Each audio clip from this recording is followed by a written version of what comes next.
Nazrul, ALT Practice Test 8. You will hear a number of different recordings, and you will have to answer questions on what you hear. There will be time for you to read the instructions and questions, and you will have a chance to check your work. All the recordings will be played once only. The test is in 4 sections. Write all your answers in the listening question booklet. At the end of the test, you will be given 10 minutes to transfer your answers to an answer sheet. Now turn to section 1 of your question booklet.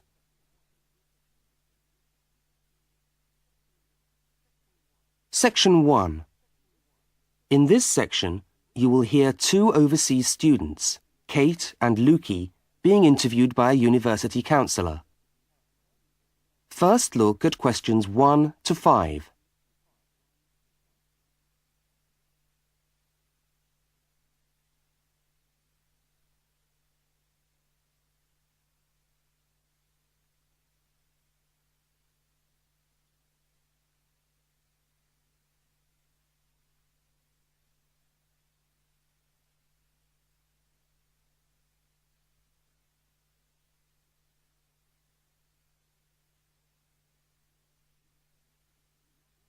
You will see that there is an example which has been done for you.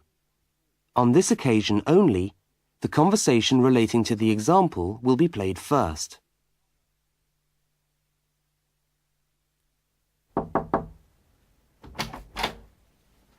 Hi there, Kate. Come on in. How are you today? Fine, thanks. Hi, Lukey. How's things? Okay. Well, as I explained on the phone, I'm a counsellor here at the Student Services section of the university. And I'm interviewing overseas students to help me draw up a guide for new students. So I'd be grateful if you could tell me a little about your time since you've been here in Cambridge. Right. Good idea. Now, Kate, let's start with you. Okay, this is your 2nd semester, isn't it? Could you tell us something about your first impressions of the town when you arrived? Yeah. Well, first of all, I was struck by how quiet it is here in the evening. Kate's first impression of the town is that it is quiet in the evening, so quiet is the answer. Now we shall begin. You should answer the questions as you listen, because you will not hear the recording a second time. Now listen to the first interview with Kate and complete the notes by filling in the numbered spaces 1 to 5.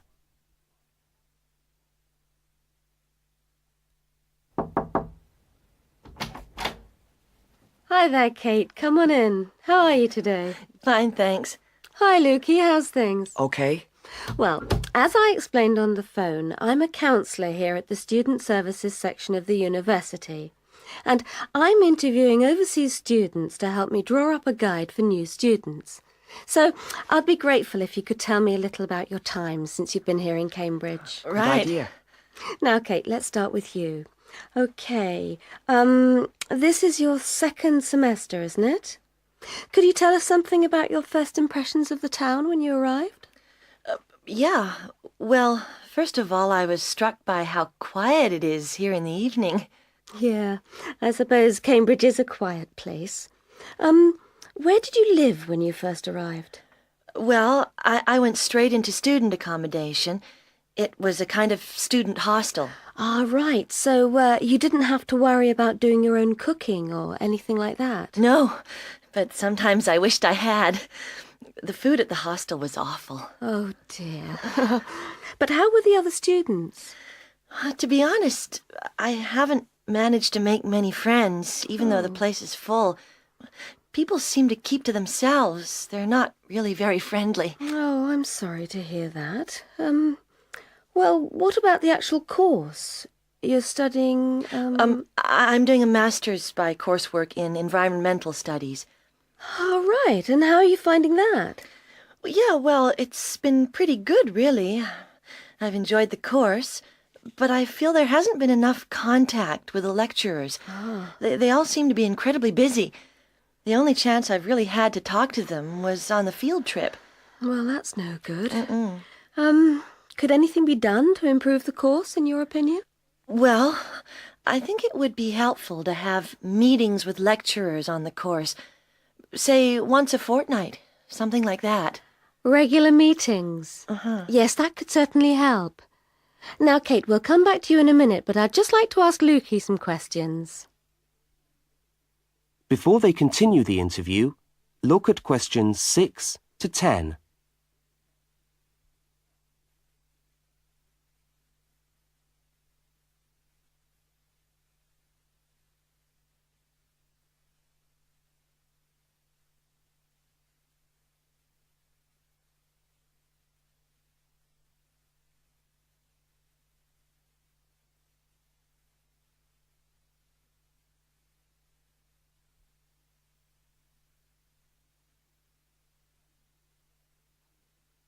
As you listen to the rest of the interview, complete the notes.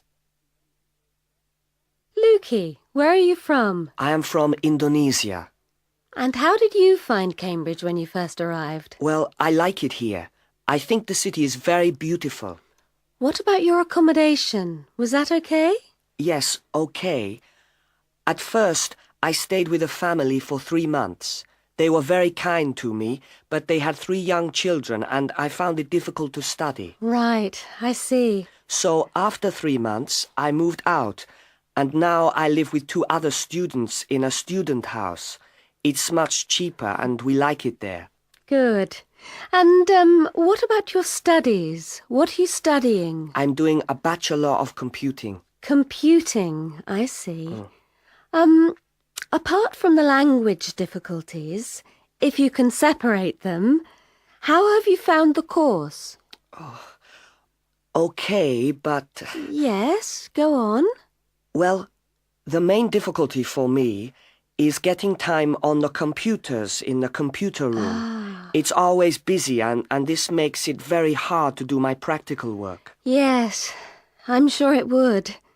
Can you reserve time in the computer room? No, you can't. But it would certainly help if we could reserve computer time. Yes, I'll look into that and see if something can't be done to improve things over there. Now, let's go back to Kate. That is the end of section 1. You now have half a minute to check your answers.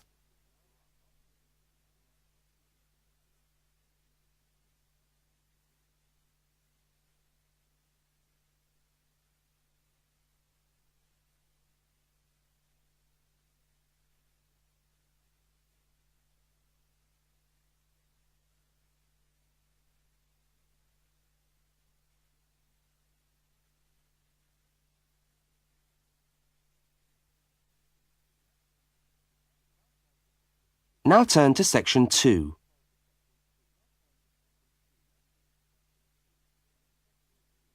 Section 2. You are going to hear a radio talk about buying a bicycle. First, you have some time to look at questions 11 to 20.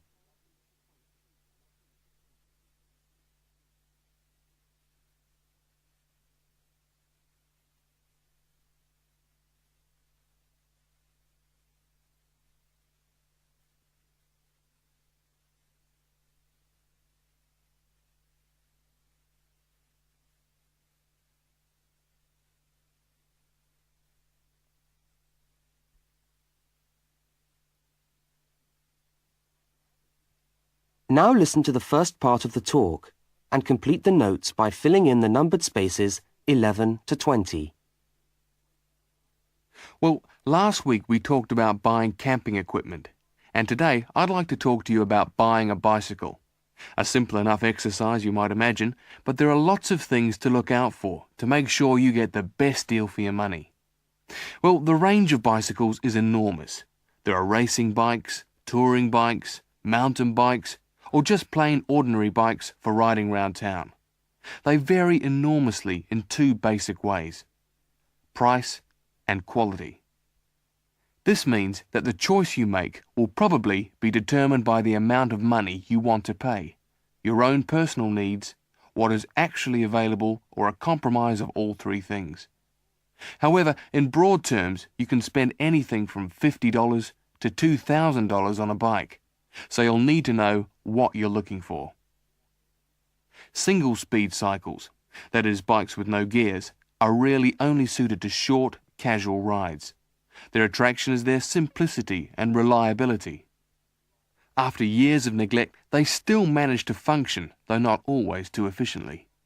If it's basic transport you're after, then you can't go wrong. 3-speed cycles, on the other hand, are all that is really necessary for most town riding, going to the shops and things like that. Like the single-speed bike, they're simple and reliable.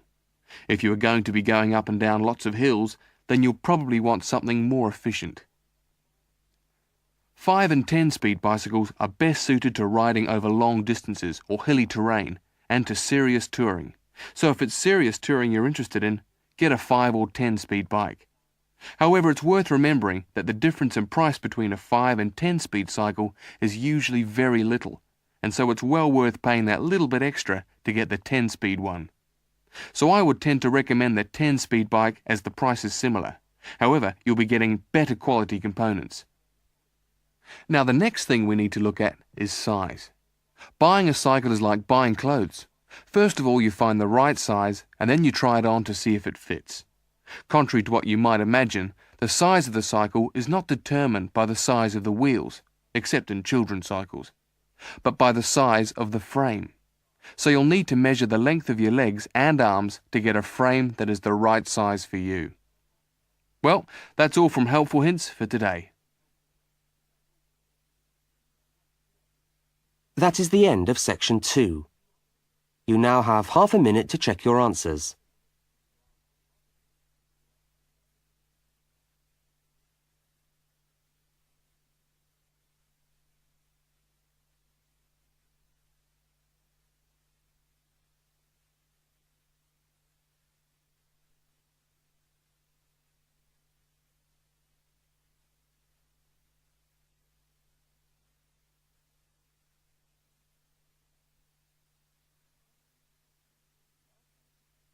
Now turn to section 3.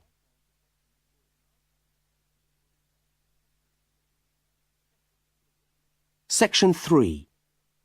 In this section, you will hear a conversation between two students, Fiona and Martin, talking about a tutorial topic. First, look at questions 21 to 24.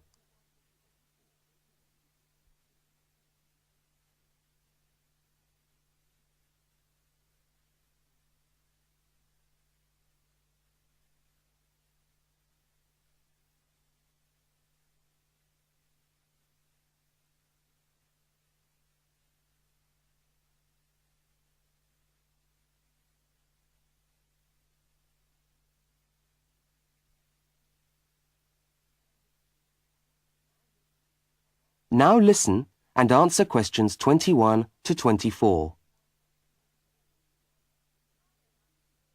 Hi there, Martin. How are you going with your Australian Studies tutorial paper? Oh, good. I finished it, actually. Lucky you. What did you do it on? I'm still trying to find an interesting topic. Well, after some consideration, I decided to look at the history of banana growing in Australia. Banana growing? Yeah, banana growing. Fascinating, I'm sure. Well, it's not as boring as you'd think. And I wanted to tie it into the work I've been doing on primary industries and the economy. Anyway, I bet there are a few things you didn't know about bananas. Such as? Such as the fact that bananas were among the first plants ever to be domesticated. Oh, really? Yeah, they're an extremely nourishing food. I suppose you're going to tell me the whole history of banana growing now, aren't you? Well, it'll be a good practice run for my tutorial next week. I'll do the same for you sometime. Okay, fire away. So where were these bananas first domesticated? According to my research, the Cavendish banana, which is a type of banana, and the first type to be cultivated here, actually originated in China, but they had a fairly roundabout route before they got to Australia. You mean they didn't go straight from China to Australia? No, they didn't. It seems that in 1826, bananas were taken from South China to England. I suppose they'd have made a welcome addition to the English diet. Yes, I'm sure. Well, apparently there was an English duke who was particularly fond of bananas, and he used to cultivate them in his hothouse, which is where you have to grow them in England, of course, because of the cool climate. And they became quite popular in the UK. So He was the one responsible for cultivating the Cavendish banana, which was then introduced into Australia. I see, and we've been growing them ever since. Yeah. Now look at questions 25 to 32.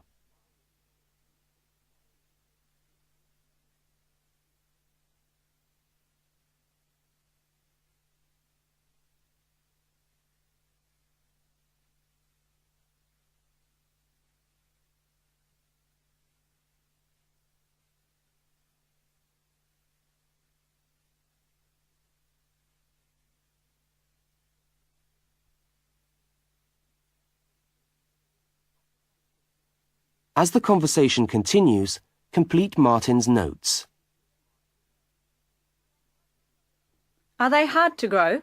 Well, yes and no. To grow them in your garden, no, not really. But to grow them commercially, you need to know what you're doing. You see, you only get one bunch of bananas per tree, and it can take up to 3 years for a tree to bear fruit if you don't do anything special to it. But this period is greatly reduced with modern growing methods, particularly in plantations where you have perfect tropical conditions. Right. So what are you looking at? 1 year? 2 years? No, around 15 months in good conditions for a tree to produce a bunch of bananas. And once you've got your bunch, you cut the bunch and the plant down. So how do the trees reproduce then? Well, bananas are normally grown from suckers, which spring up around the parent plant, usually just above the plant. They tend to like to grow uphill, or at least that's the common wisdom. So that's why banana plantations are usually on hillsides, is it? Yeah, they grow best like that. That's interesting. If you plant them in rich soil and give them plenty of water at the beginning of summer, then they should be well advanced by the beginning of winter, when growth virtually stops. But in a country like England, they're hard to grow. Although you can grow them in a hothouse. But in Australia, it's not difficult. No, though even here, the growers put plastic bags around the bunches to protect them and keep them warm. If you go up to the banana growing districts, you'll see all these banana trees with plastic bags on them. But how do they stop the bananas going bad before they reach the shops? Well, the banana bunches are picked well before the fruit's ripe. Once you cut the bunch, the bananas stop growing, but they do continue to ripen. The interesting thing is that once one banana ripens, it gives off a gas which then helps all the others to ripen. So they pretty much all ripen within a few hours of each other. Amazing. So do we export lots of bananas overseas to Europe and Asia, for instance? Well, oddly enough, no. I believe New Zealand takes a small proportion of the crop, but otherwise, they're mostly grown for the domestic market, which is surprising when you think about it, because we grow an enormous number of bananas each year. Yes, well, thank you for all that information. I'm sure the tutorial paper will go really well. You certainly seem to have done your research on the subject. Let's hope so. That is the end of section 3. You now have half a minute to check your answers.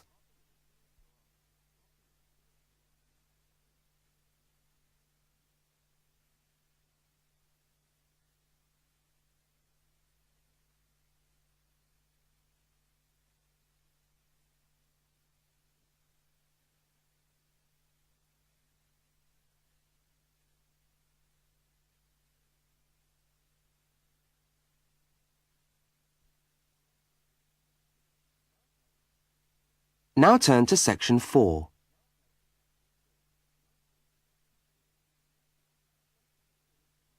Section 4. You are going to hear part of a public lecture for new students. First, look at questions 33 to 35.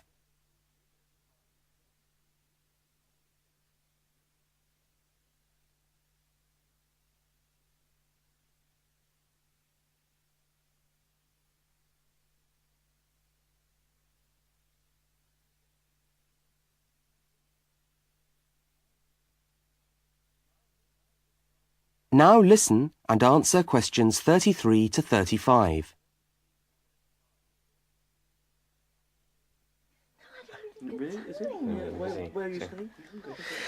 Good morning everyone, and welcome to our regular lecture on health issues. This series of lectures is organised by the Students' Union and is part of the Union's attempt to help you, the students of this university, to stay healthy while coping with study and social life at the same time. So, It's a great pleasure for me to welcome back Ms. Diane Greenbaum, who is a professional dietitian and who has been kind enough to give up her time in what I know is a very hectic schedule to come along and talk to us today. Thank you. Thank you very much, John. May I say it's a pleasure to be back. Now, stresses at university, being away from home and having to look after yourselves, learning your way around the campus, all contribute to making it quite hard sometimes to ensure that your diet is adequate. So, today I'm going to talk about ways of making sure that you eat well, while at the same time staying within your budget.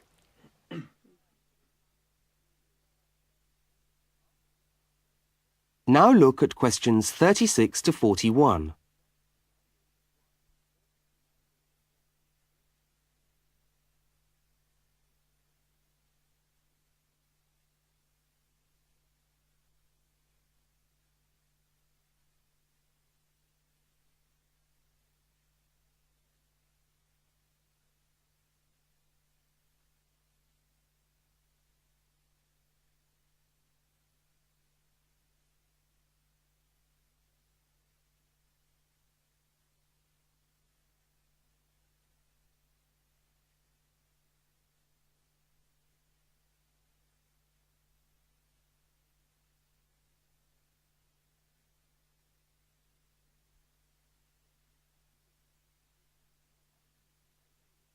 As you listen to the second part of the lecture, complete the notes and diagram in the spaces provided.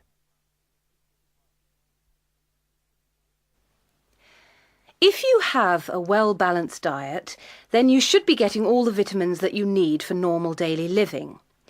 However, sometimes we think we're eating the right foods, but the vitamins are escaping, perhaps as a result of cooking, and anyway, we're not getting the full benefit of them. Now, if you lack vitamins in any way, the solution isn't to rush off and take vitamin pills, though they can sometimes help. No, it's far better to look at your diet and how you prepare your food. So, what are vitamins? Well, the dictionary tells us they are food factors essential in small quantities to maintain life. Now, there are fat-soluble vitamins, which can be stored for quite some time by the body, and there are water-soluble vitamins, which are removed more rapidly from the body. And so a regular daily intake of these ones is needed. OK, so how can you ensure that your diet contains enough of the vitamins you need? Well, first of all, you may have to establish some new eating habits. No more chips at the uni canteen, I'm afraid. Now, firstly, you must eat a variety of foods. Then you need to ensure that you eat at least 4 servings of fruit and vegetables daily. Now, you'll need to shop 2 or 3 times a week to make sure that they're fresh, and store your vegetables in the fridge or in a cool, dark place. Now, let's just refresh our memories by looking at the healthy diet pyramid. OK, can you all see that? Good. Well, now, as you see, we've got 3 levels to our pyramid. At the top, in the smallest area, are the things which we should really be trying to avoid as much as possible. Things like, yes, sugar, salt, butter, all that sort of thing. Next, on the middle of our pyramid, we find the things that we can eat in moderation. Not too much, though. And that's where we find milk, lean meat, fish, nuts, eggs. And then at the bottom of the pyramid are the things that you can eat lots of, because they're the things that are really good for you. And here we have bread, vegetables, and fruit. So, don't lose sight of your healthy diet pyramid when you do your shopping.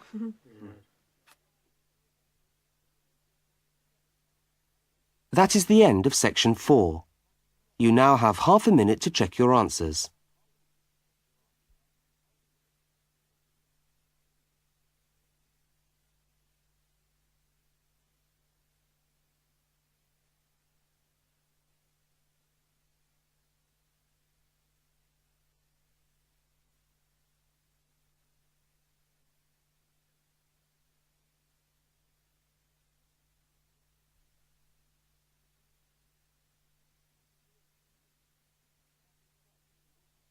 That is the end of the listening test. You now have 10 minutes to transfer your answers to the listening answer sheet.